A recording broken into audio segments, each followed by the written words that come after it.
Putang ina mo, ikaw nagmumura eh. Tangin. Ina mo, kasi ano? Putang ina mo, gago. Gago kahit daw ko lasing, kaya ko yun. Hindi mo ko kilala. O ano nga eh. Anong gusto mo eh? Ano ang plano mo? Ikaw may desisyon nito, hindi ako. Trending ngayon sa social media. Ang kumakalat ngayon sa social media na isang video na kung saan muntikan ng magkasakitan si Cherry White at Boy Tapang. Matatandaang inamin ni Boy Tapang na hindi nga umano maganda ang turin ni Cherry sa kanya. Kaya napilitan itong maglabas ng video. Sa pahayag ni Boy Tapang, malala na umano ang mga pananakit sa kanya ni Cherry White at ipinakita niya ang mga pasa ng kanyang katawan.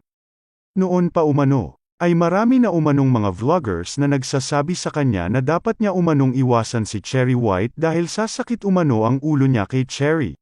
Makikita naman sa kumakalat na video kung sino nga ang naabuso dito. Sa video ngang ito makikita na nagtatalo si Cherry at Boy Tapang.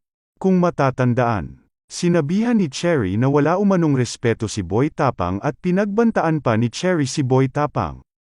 Sa unang bahagi nga ng video maririnig ang mga salita ni Cherry kay Boy Tapang na hindi nga magaganda.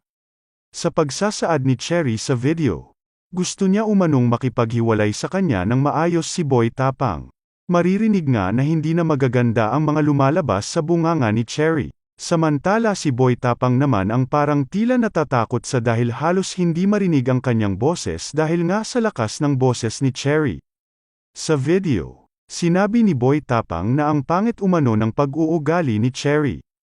Sinagot naman ito ni Cherry na mas pangit umano ang ugali ni Boy Tapang.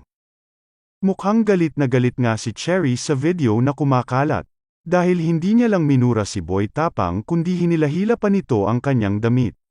Saad pa ni Cherry sa video magsalita umano si Boy Tapang ng maayos dahil hindi pa umano siya kilala ni Boy Tapang. Maririnig pa rito, na pinagbantaan pa ni Cherry si Boy Tapang. Dahil pupunta umano doon ang mga kaibigan ni Boy Tapang.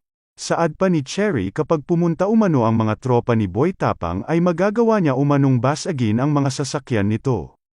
Sinagot naman agad ito ni Boy Tapang. Sa video ngang kumakalat ay lasing umano si Cherry White. Binanggit pa ni Cherry na kahit hindi siya lasing ay kaya niyang gawin kung ano ang mga sinasabi niya. Saad naman ng isa sa kaibigan ni Boy Tapang. Ilang beses na umanong sinasaktan ni Cherry si Boy Tapang. Hindi lang umano na video. Matatandaang sa pagpapahayag ni Boy Tapang ay nagawa niya umanong magmakaawa kay Cherry. Nagawa niya pa umanong tumakbo papalabas ng bahay ni Cherry White at lumuhad sa harap ni Cherry White. Kahit umano parang naging tanga siya umano noon kay Cherry ay hindi niya umano pinansin yun.